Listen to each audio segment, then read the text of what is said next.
એક વૃદ્ધ સાધુની આ વાત છે. વૃદ્ધાવસ્થાએ આ સાધુ પહાડો, ટેકરીઓ, ઝરણા ઓળંગતો ઓળંગતો મુસાફરી કરતો હતો. કોઈ મુસાફરે તેને પૂછ્યું કે સાધુજી, આટલી ઉંમરે આ કષ્ટ શા માટે ઉઠાવો છો? હવે તો તમારે આરામ કરવો જોઈએ. સાધુએ જવાબ આપ્યો, ભાઈ, હું અત્યાર સુધી એવું માનતો હતો કે આ જગતની સુંદરતા જોવી એ પાપ છે, અને તેથી જગતની સુંદરતા પ્રતિ મેં મારી આંખો બંધ રાખી હતી. પછી હું માંદો પડ્યો અને મને લાગ્યું કે હું મરી ગયો છું. હું મરણના દરવાજા આગળ આવીને ઊભો રહ્યો.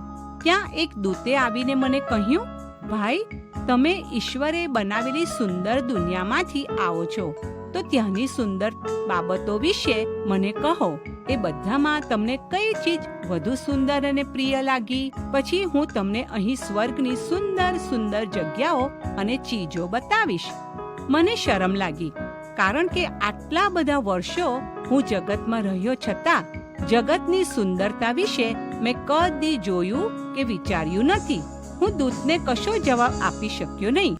માંદગીમાંથી સાજા થયા પછી મેં નિર્ણય કર્યો કે મારા બાકીના વર્ષો હું મુસાફરીમાં ગાળીશ અને ઈશ્વરે બનાવેલી સુંદર દુનિયા જોઈશ.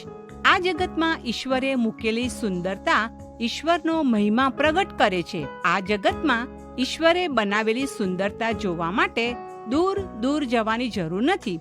રોજના આપણા જીવનમાં અને આપણી આજુબાજુ સુંદરતા જોવા મળશે.